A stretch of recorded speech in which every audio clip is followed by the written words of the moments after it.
preguntas o tres que sean bien largas para que nos dé el tiempo. Amén. En el día de hoy de preguntas y respuestas. Así que si alguien tiene alguna petición que quiera presentar delante del Señor, una preocupación, podemos venir y orar juntos. Gloria a Dios. Gloria a Dios. Oremos. Señor, te damos gracias por tus bendiciones. Te damos gracias por esta oportunidad de compartir estos momentos. Te damos gracias porque nos levantaste esta mañana, quizás con algunas dolamas o algunas dificultades, pero Señor, nos enviaste en el camino para venir a compartir en el día de hoy en este lugar de tus bendiciones. Te damos gracias por los hermanos que ya han podido llegar. Y Señor, pedimos que si alguien todavía viene en camino, le traigas con bien a este lugar para que también comparta con nosotros de tus propósitos y de tus bendiciones. Pedimos, Señor, que cada uno de nosotros podamos enfocar nuestras mentes en ti y que a pesar de las distracciones que podamos experimentar en el día, en la hora, en el momento, que nuestro enfoque sea, Señor, en tu bendición para con nosotros, en tu dirección para con nosotros y que podamos estar en una comunión más íntegra contigo en esta mañana. Te damos gracias por los hermanos que están acá, las diferentes peticiones que tenemos delante de ti, las decisiones que tenemos que hacer.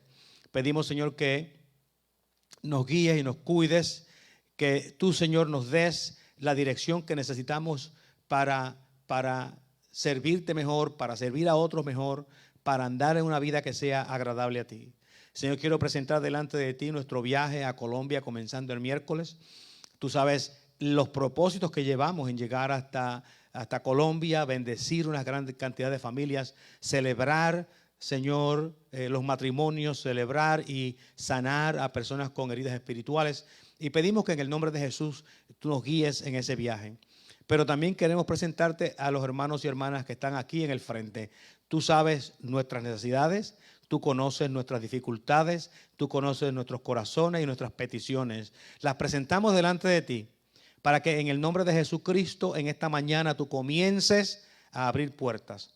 Comiences a, Señor, dando la sabiduría que necesitamos para tomar decisiones. Y si, Señor, necesitamos una salud física, que tú, Señor, comiences a obrar para que nuestros cuerpos empiecen a sanar y podamos, Señor, disfrutar nuestras vidas con nuestras amistades familiares, nuestros compañeros, hermanos y amigos en la iglesia. Gracias te damos por esta bendición en el día de hoy y guíanos en el resto de esta mañana en el nombre de Jesús. Aleluya, amén y amén. Gloria a Dios.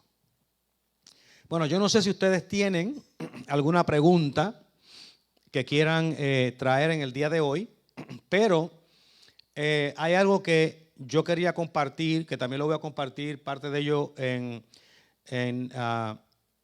Ambassadors, y tiene que ver con los eventos que están ocurriendo en Israel. Si ustedes se dan cuenta, hubo un ataque en contra de Israel terrorista el día 7 de octubre. Más de 1,400 personas fueron literalmente asesinados, niños en sus cunas, decapitados, otros fueron quemados vivos. Una brutalidad bien fuerte. Entonces Israel necesita responder, o se piensa que necesitaba responder a ese ataque masivo. Bueno, lo que esto hace es obviamente que crea las posibilidades de una guerra en el Mediano Oriente. Israel se vuelve otra vez en ver envuelto en una guerra. Y nosotros los creyentes, pues entonces comenzamos a pensar qué conexión puede tener esto con la profecía bíblica. Cómo estas cosas afectan a la iglesia o afectan el movimiento de Dios en el mundo. Porque nosotros sabemos que para bien o para mal, en términos de la vida de Israel, ya sea que ellos sean buenos o sean malos, es irrelevante. El pueblo de Israel o el pueblo judío es el pueblo a través del cual Dios mide el tiempo de tiempo profético. Así que desde el tiempo de Daniel, cuando Daniel da la profecía de las 70 semanas y se comienza entonces a marcar el tiempo se va a marcar no solamente porque pasan los años, sino que se va a marcar por eventos específicos. El tiempo se marca por los 49 años hasta que se cumpla la reconstrucción del templo. Después se marca por los otros años que llegan hasta el día del Mesías. Desde el tiempo de Daniel, o desde el tiempo que se cumple la declaración de que el pueblo de Israel retorne a Israel, de Persia a Israel, cuando esa declaración surge, se miden 469 años y nos llevan al año 30 de la era cristiana. Esos años de 30 de la era cristiana es cuando el Señor Jesús es muerto. Es una profecía bien específica dice específicamente que se le quitará la vida al Mesías. Entonces, Dios está usando ese reloj del pueblo de Israel. ¿Qué sucede? Durante ese periodo de tiempo hay una semana número 70 que nunca ha ocurrido. Es una semana donde va a haber una gran tribulación. Y entonces esa gran tribulación va a ocurrir cuando haya un tratado de paz en Israel. O sea, va a haber un evento donde un individuo que va a surgir de lo que era antes el Imperio Romano y va a establecer ese tratado con Israel y las naciones a su alrededor. Entonces nosotros preguntamos si estamos entrando en un tiempo de guerra, porque al concluir el tiempo de guerra viene el tratado de paz. ¿Y qué clase de tratado de paz es? ¿Será ese el tratado de paz del cual Daniel habla? Porque alguien eventualmente va a hacer un tratado de paz. Yo estuve mirando unas demostraciones en Turquía el viernes y según los cálculos había más de 3 millones de personas que se reunieron en Turquía haciendo unas demostraciones, todo el mundo gritando la eliminación de Israel. Y el grito es que del río al mar, del río Jordán al mar Mediterráneo. Eso quiere decir que ellos están promoviendo o proponiendo la exterminación de todos los judíos. Inclusive algunos de ellos usan la frase que quieren terminar el trabajo que Hitler no terminó. Esa es la frase que utilizan. Quieren terminar el trabajo que Hitler no terminó. Y saben que Hitler asesinó con sus guardias más de 6 millones de judíos en Europa. Así que si nosotros estamos mirando el reloj de Dios, cómo Dios está funcionando, y decimos que hubieron 69 semanas que sabemos ya proféticamente se cumplieron cuando Cristo muere en el año 30 de la era cristiana. Eso ya está, eso es un hecho ya dicho, eso ocurrió hace 2000 años. Y nosotros estamos viviendo ahora un interludio en el reloj de Dios. El interludio es entre la semana 69 y la semana 70. Ese interludio es lo que la iglesia es. Y entonces los gentiles ahora tienen que aprovechar ese momento de salvación para entrar como familia de Dios. Ahora, ¿qué puede significar esta guerra? Bueno, no sabemos, obviamente, puede que sea algo que ocurra bien rápido, pero Israel siempre está bajo amenaza de ataques por diferentes naciones a su alrededor. Lo que tenemos que mirar es que no vaya a ser, por ejemplo, que esta guerra de ahora, esta guerra presente se expanda.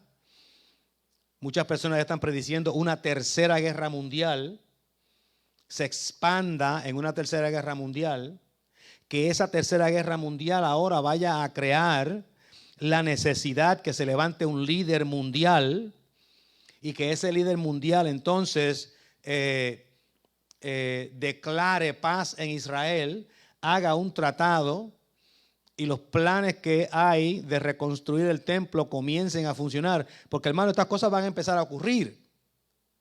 Una de las profecías más oscuras de la Biblia, y oscura me refiero a que no es muy conocida, es una profecía que se da donde en los últimos tiempos,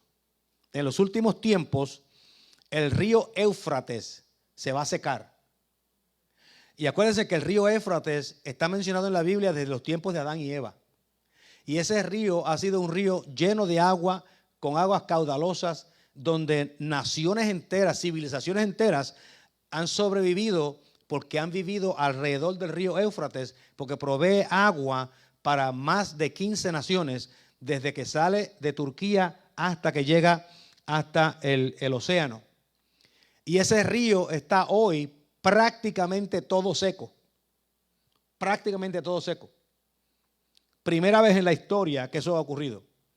Entonces, hay algo que dice en el libro de Apocalipsis que es extremadamente, obviamente tiene algo simbólico, tiene un proceso simbólico, pero también hace una referencia a algo muy, muy potente que está ocurriendo ahí en el río Éufrates. Y es que la profecía dice que hay 4 demonios que están enterrados debajo del río Éufrates. Y que cuando el río Éufrates se seque, esos 4 demonios serán soltados para matar una 1/4 parte de la población mundial. El río Éufrates está seco. Si usted busca ahora el río Éufrates en Google, va a encontrar que el río está seco. Una poquitita de agua está corriendo todavía, pero el río Éufrates está seco. O sea que estamos viendo, nosotros estamos ahora viviendo ahora mismo unos momentos proféticos grandes. ¿Y qué sucede? Ahora comienza esta guerra en Israel. Para nosotros fue una pena porque los que íbamos para Israel de viaje se nos suspendió y se nos aguó el negocio. No podemos ir porque por la cuestión de la guerra.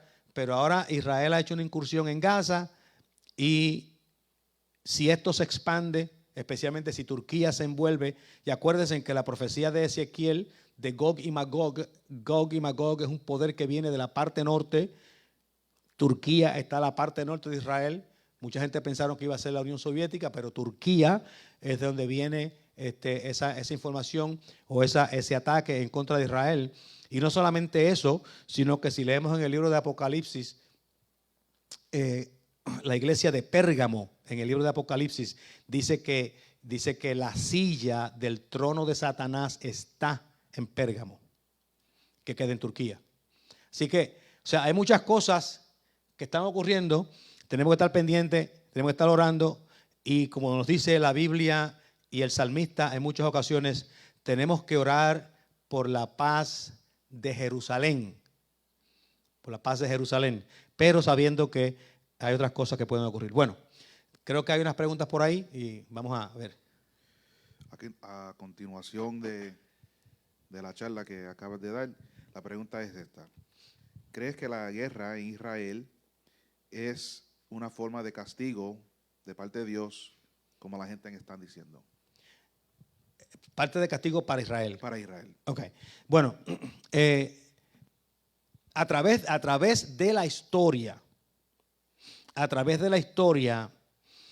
Dios ha utilizado gobiernos externos, infiltraciones en Israel y guerras como forma de traer castigo, forma de traer juicio en contra de Israel.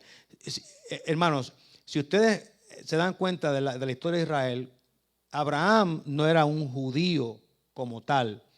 Abraham era un caldeo y Abraham se le llama hebreo más tarde porque Abraham hizo algo que normalmente en aquel tiempo no se hacía, y es que él cruzó precisamente el río Éufrates hacia el oeste.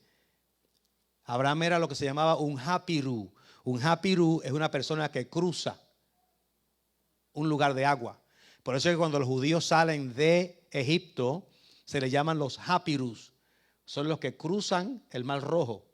Y ese nombre hapirú vino a ser después conocido como el nombre hebreo. De ahí surge ese pueblo judío. Ese pueblo judío surge de ahí.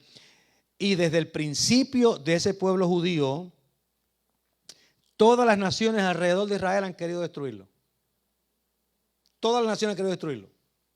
Porque todas las naciones funcionan como instrumentos de Satanás, digamos, en cierto sentido, y en muchas ocasiones como instrumentos de castigo, porque en el principio ellos querían destruir ese pueblo judío porque de ahí está la promesa del Mesías.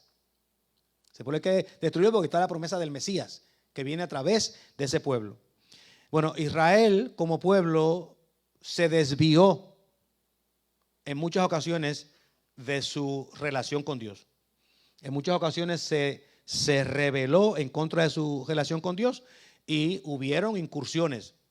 Enemigos los atacaron.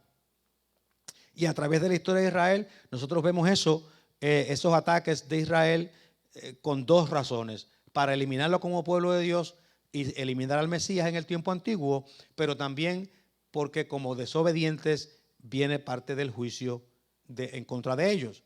Y eso es algo que nosotros los cristianos pues tenemos que entender como cristianos. Es que no todo lo que nos ocurre a nosotros es porque Dios nos está castigando. Hay cosas que el enemigo hace. Hay cosas que están ocurriendo en la vida que nosotros no podemos controlar. Pero hay algunas cosas que nos ocurren porque nosotros metimos la mano donde no teníamos que meterla. Hay cosas que nos ocurren porque hicimos cosas que no debimos de hacer. Entonces, en eso a Israel le ocurrió en muchas ocasiones por su idolatría. Volviendo entonces a la situación presente actual. Es posible que el pueblo de Israel hoy esté siendo atacado por una forma disciplinaria del juicio de Dios por su desobediencia. Eso es posible. También es posible que el pueblo de Israel esté siendo atacado porque las naciones del mundo odian a Israel porque Israel representa a Yahavá, el Dios único, y todas las naciones odian a Israel. Todas las naciones odian a Israel. Usted sabe lo que es que aquí en los Estados Unidos, que nosotros nos llamamos una nación educada. Nación educada. Aquí en Estados Unidos, universidades, estudiantes universitarios están apoyando la matanza que ocurrió en Israel.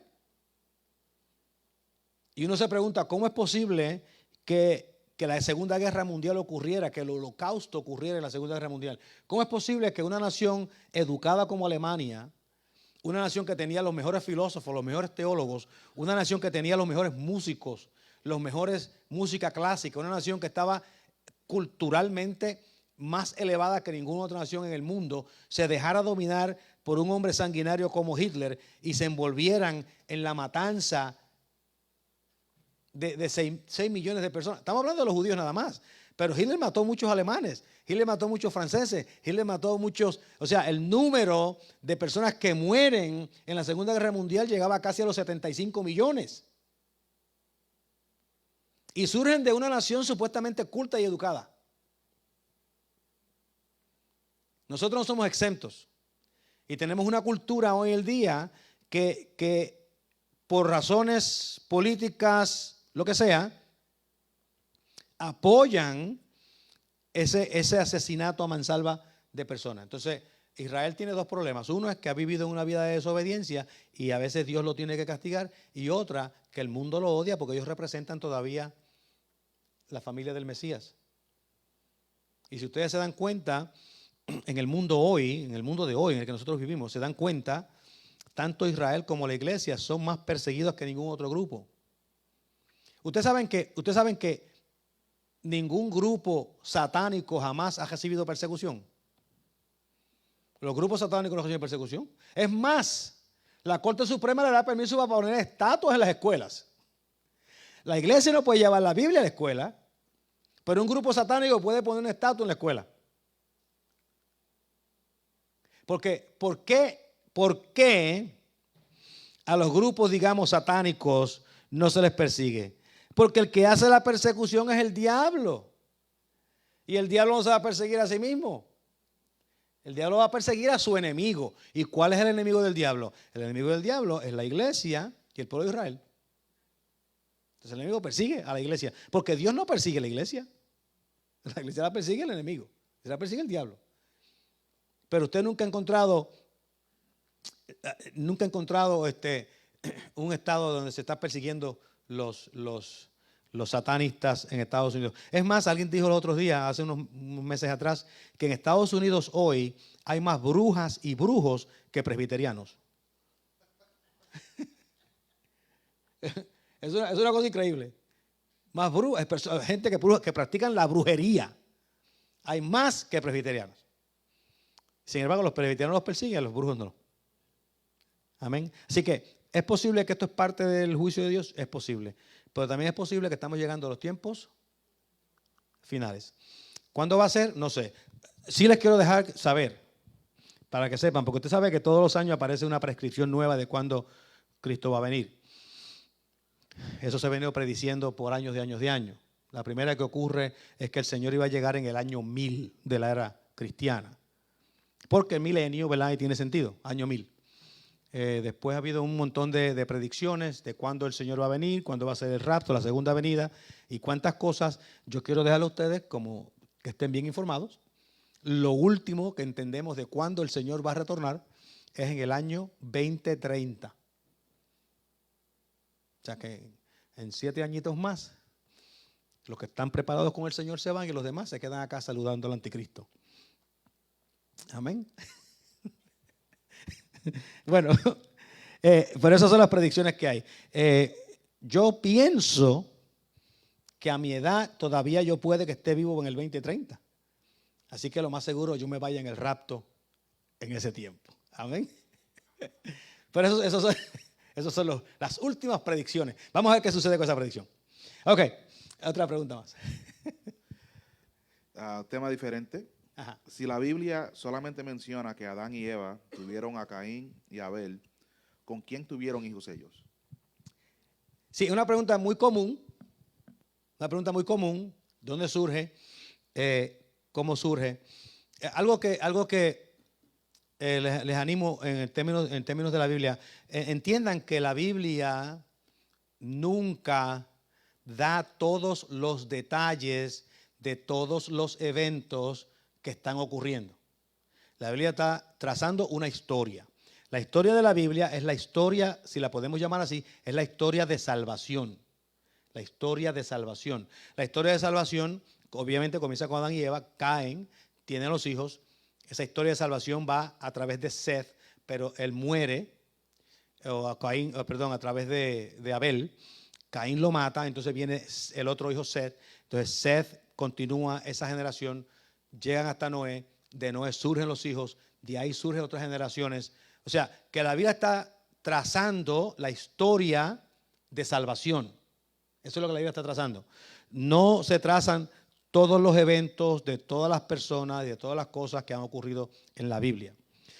Una de las cosas que yo le he mencionado anteriormente a ustedes es que nosotros tenemos la imagen de que Dios creó el universo, la tierra y todo en 6 días, que en el 6º día, a las 6 de la mañana creó a Adán, a mediodía creó a Eva, por la tarde terminaron de contar todos los animales, el sábado descansaron todo el día y el domingo estaban comiendo manzanas. Esa es la idea que la gente tiene. Que la cuestión de las manzanas o de la cuestión del árbol del conocimiento del bien y el mal ocurre así. Hermanos, el tiempo para nosotros y para Dios es muy diferente. Y aunque la Biblia habla en términos de días, nosotros no podemos decir dogmáticamente que Adán tomó o que Dios crea a Adán en el 6º día, y eso quiere decir que en menos de 24 horas Adán cuenta y le da nombre a todos los animales, a todos los árboles.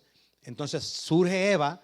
O sea, que es inconcebible que Adán pudiese nombrar todos los millones de especies de animales en el mundo en cuestión de 24 horas o de 12 horas, porque tiene que hacerlo durante el día. O sea, que eso es inconcebible.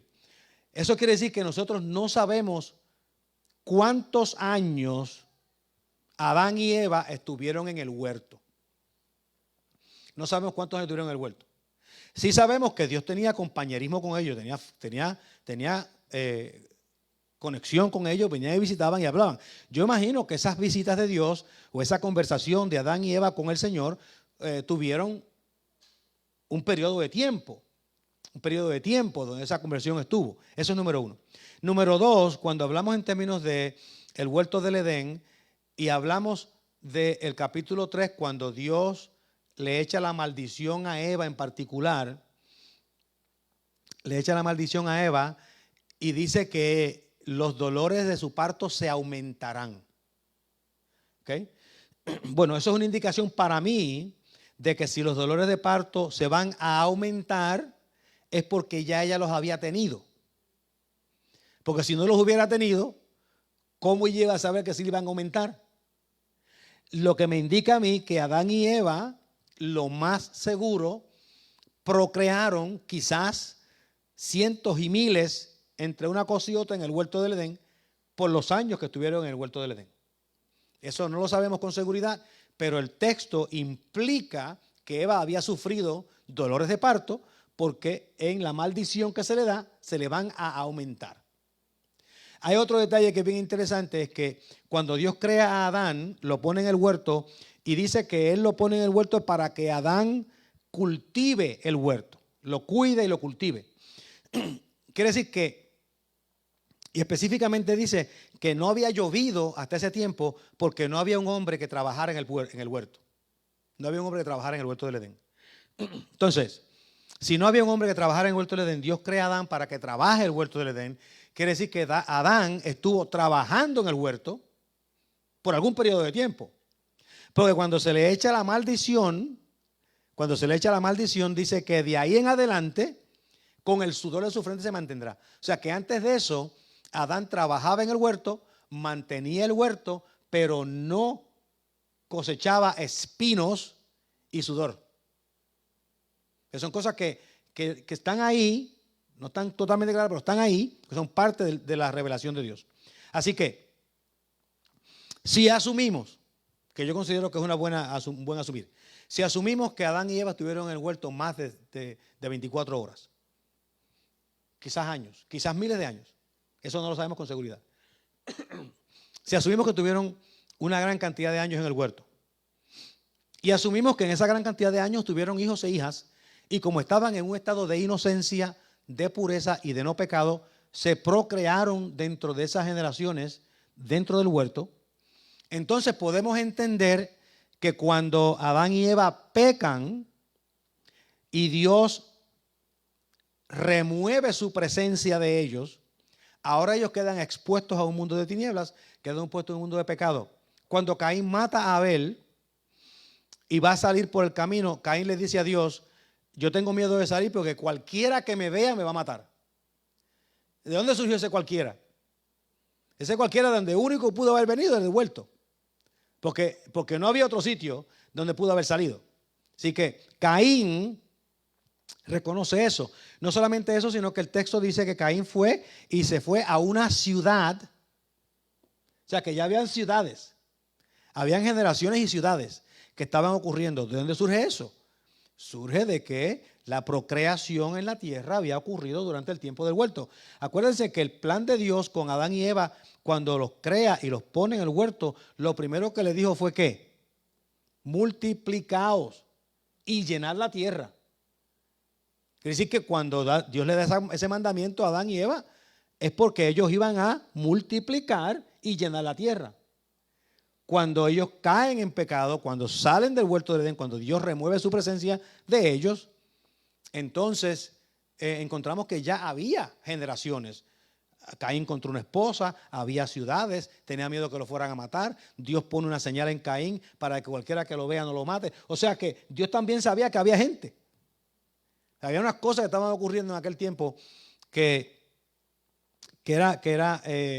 indicaba de que las generaciones, la multiplicación, el crecimiento de la gente ya había ocurrido. Algo más que quiero mencionar cuanto a esto. Cuando nosotros pensamos en términos de ese origen, de ese momento donde Dios crea a Adán y Eva, donde Dios establece el huerto del Edén, la mayor parte de nosotros creemos o visualizamos el huerto como si estuviésemos visualizando una finca allá en Puerto Rico o en México. La finca mía es 7 cuerdas y tiene una verja alrededor y nadie puede entrar, esa es mi verja, esa es mía, ahí está mi ganado, ahí están mis cabras y qué sé yo qué. Porque el huerto es un sitio cercado. Lo que nosotros nos damos cuenta es que el huerto del Edén es la tierra. Esta tierra donde nosotros vivimos, este es el huerto del Edén. Este es el huerto del Edén, la tierra. Por eso es que la gente se matan buscando el huerto en el área del Éufrates y de los ríos Éufrates y Tigris, y no lo pueden encontrar en la localización porque el huerto es la tierra. Lo que pasa es que Adán y Eva pues, fueron puestos allí originalmente, pero no era que ese sitio solo era el huerto era la tierra entera. Entonces, cuando nosotros hablamos de que Dios echó a Adán y Eva fuera del huerto, la palabra huerto de Edén, Garden of Eden, tiene el significado de vivir en la presencia de Dios. Vivir en la presencia de Dios. Eso es lo que significa el huerto del Edén. Es vivir en la presencia de Dios. Cuando Dios echa a Adán y Eva del huerto del Edén, Él los está echando de su presencia. Pero no fue que Él los sacó de un sitio, se dejó la finca de los Scott allá en Naguabo y los tiró para otro sitio. Para la finca de los Figueroa. En otro sitio. No tiene finca, ¿no? O sea, que nosotros a veces, o sea, tenemos unas imágenes y esas imágenes pues nos dan unas ideas que lo más seguro no son 100% correctas. El huerto del Edén es la tierra. El huerto del Edén tiene árboles, tiene animales, toda la tierra. Entonces la gente se fueron regando por todo el mundo y se fueron regando bien temprano. Por todo el mundo, la gente estaba regándose por todo el mundo. Las generaciones originales empiezan allá y la gente empiezan a regar por todo el mundo. No sé si hay otra pregunta, porque quiero añadir algo más. Ok, por todo el mundo.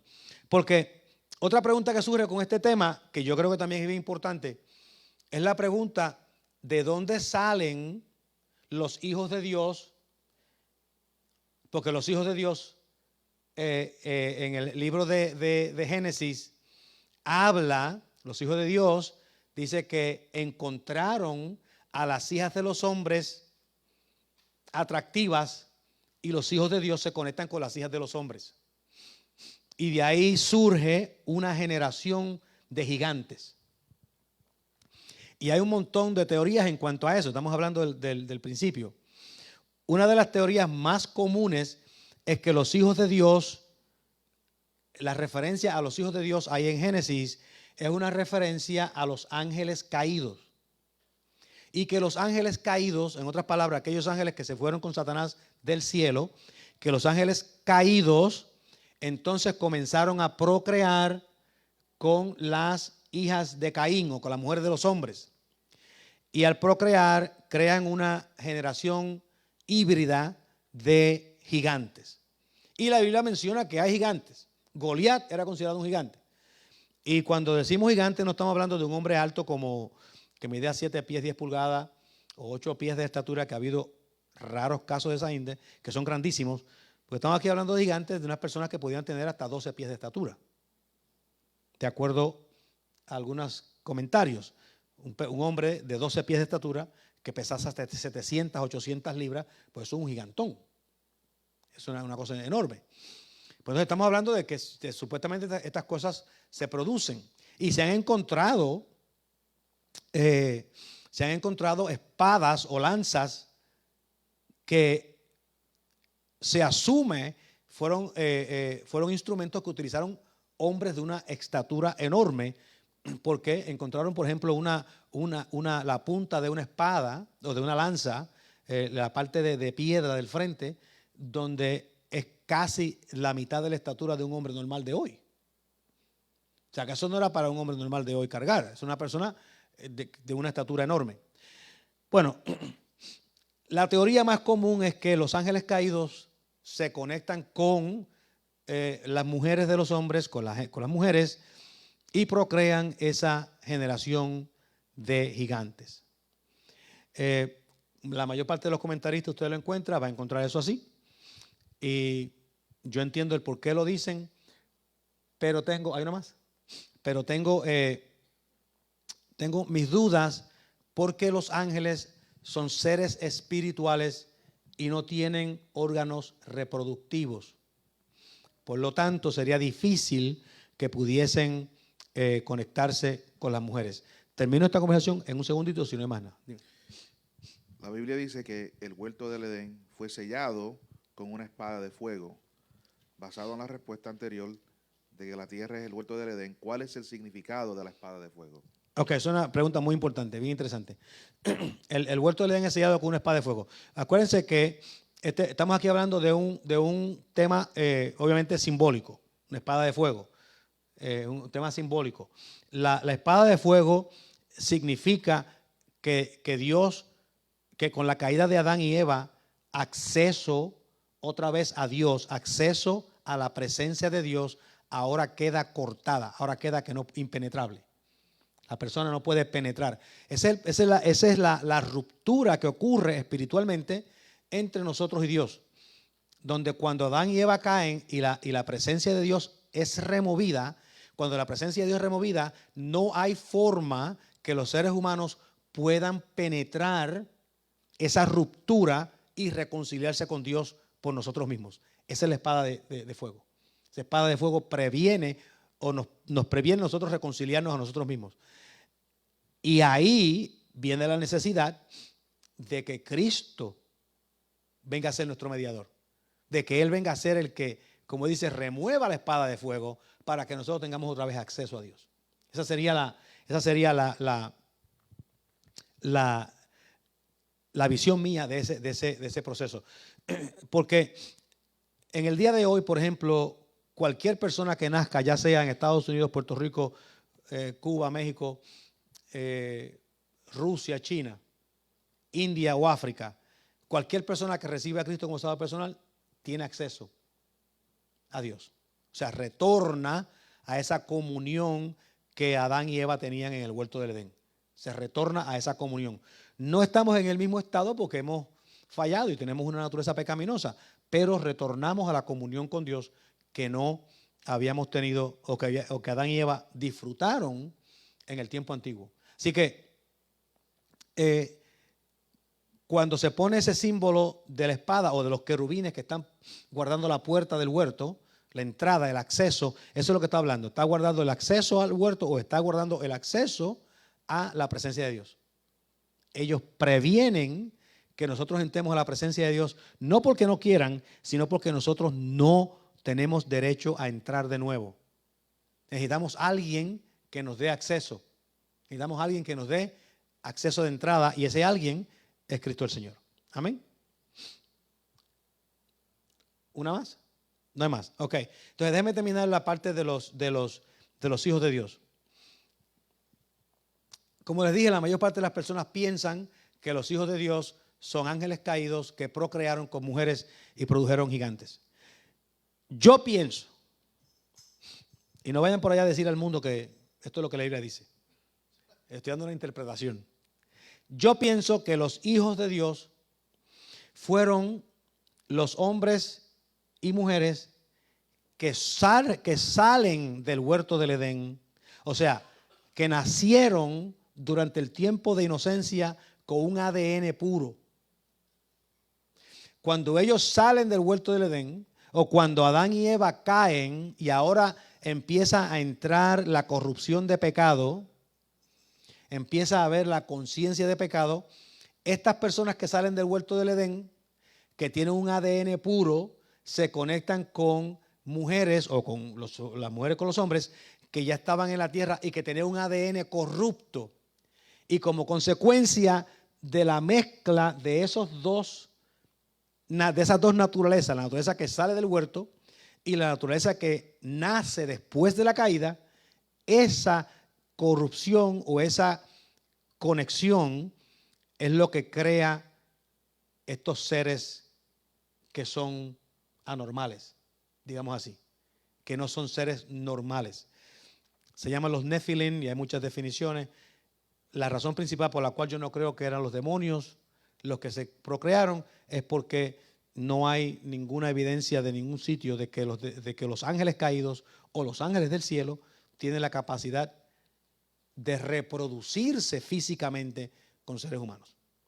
Entonces eso para mí es una barrera bien difícil de cruzar. Así que si no pueden ser demonios caídos, entonces tienen que ser gente que surgió de otro sitio. ¿De dónde? Del huerto del Edén.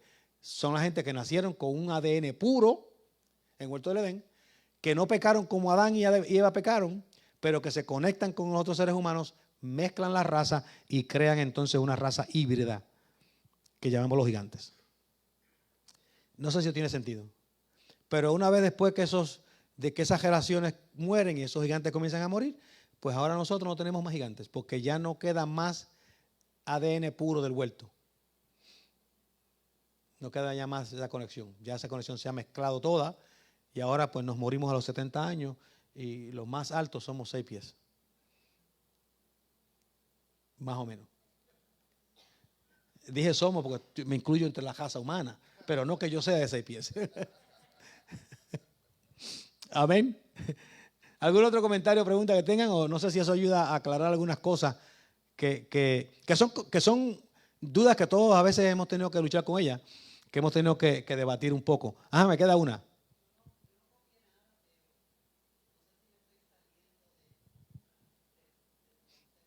Son preguntas abiertas, cualquier pregunta. ¿Y quién? Los dinosaurios. Los dinosaurios. Por eso es que les digo que es bien importante que cuando decimos que la Tierra tiene 6,000 años de creada, pues entramos en ciertas dificultades cuando decimos eso. Porque bíblicamente lo que tiene 6,000 años es la generación del plan de salvación. Eso es lo que tiene 6,000 años. La generación del plan de salvación, y eso comienza muchísimo más tarde después de Adán y Eva. El plan de salvación comienza más tarde. Pero el tiempo que Adán y Eva estuvieron en el huerto, nosotros no sabemos cuántos años fueron. Y durante ese tiempo pudieron haber dinosaurios en la tierra. En el huerto del Edén pudieron haber un sinnúmero de animales en la tierra. Y acuérdense que en el huerto del Edén todos los animales eran vegetarianos, no eran carnívoros. Se convierten en carnívoros después, pero los dinosaurios después fallecen en un tiempo más tarde, porque hay otras cosas que ocurren durante los principios de la creación, y es que la tierra al principio era más como un greenhouse, como una casa verde, pero después con el diluvio hay sitios más fríos, sitios más calientes, o sea que la temperatura y la atmósfera y todo en la tierra cambia. Y eso pudo haber traído la muerte de los dinosaurios, fue una muerte catastrófica. O quizás también pudo haber ocurrido, como dicen muchos, que vino un meteorito, aterrizó en la tierra, causó una cuestión catastrófica y mueren todos estos animales. Mientras la tierra estaba en un estado bastante fresco, pues quizás podían sobrevivir, pero cuando se sobrecalienta, entonces comienzan a fallecer. Yo imagino que algo así debió haber ocurrido. Pero no debemos pensar que la tierra solamente tiene 6,000 años, porque la historia de salvación tiene 6,000 años. La genealogía hacia la historia de salvación tiene 6,000 años. Pero hubieron otras cosas que la Biblia no menciona que puede haber sido más largo. Yo leí, y concluyo con esto, en relación a la edad y todo eso de los dinosaurios, qué sé yo. Hace muchos años leí un librito de un señor de apellido Morris, estaba en español. Y él dice que cuando nosotros tomamos la temperatura media de la Tierra hoy, digamos, 2023, y medimos o extrapolamos hacia atrás, hasta cuando la Tierra pudo haber estado demasiado de caliente, de que no se pudiese funcionar o que no pudiese haber vida en la Tierra. Él dice que la Tierra habitable, donde primero pudo haber vida en la Tierra, no puede pasar de más de 35,000 años. O sea, esos millones y millones de años que hay, dice, no es posible, porque 35,000 años atrás la superficie de la Tierra estaba tan y tan caliente que la vida como la conocemos hoy no era posible. Así que eso da más o menos otra idea de cómo uno puede visualizar estas cosas. Bueno, terminamos ahí. Amén. Gracias por ayudarme a hablar con ustedes por 35 minutos, 40 minutos. Todo muy bueno. Y son temas bien interesantes que yo creo que debemos de compartir. Vamos a hacer una oración. Yo lo voy a decir ahora y lo voy a decir ahorita otra vez cuando tenga la oportunidad. Y es que la semana pasada, el domingo pasado, precisamente, nuestros hermanos Figueroa acá, José Luis y Dolly, cumplieron 50 años de casado. Vamos a dar un aplauso aquí a esta gente. porque muchos son los llamados y pocos los escogidos, que llegan a 50 años. Así que felicitaciones. Se lo mencioné cuando estaban afuera, pero después se me olvidó mencionarlo aquí en la iglesia. Quiero mencionarlo hoy en público. Se lo menciono cuando venga el inglés, porque ella también necesita saber que podemos sobrevivir un tiempo más. Amén. Nos ponemos de pie. Gloria a Dios. ¿Sabe? No se vaya nadie. Vamos a cantar en un momento. Y decimos que la gracia de Dios, que la paz de nuestro Señor Jesucristo y la comunión del Espíritu Santo nos dé sabiduría para vivir vidas que sean agradables a Dios y satisfactorias a nosotros. Amén.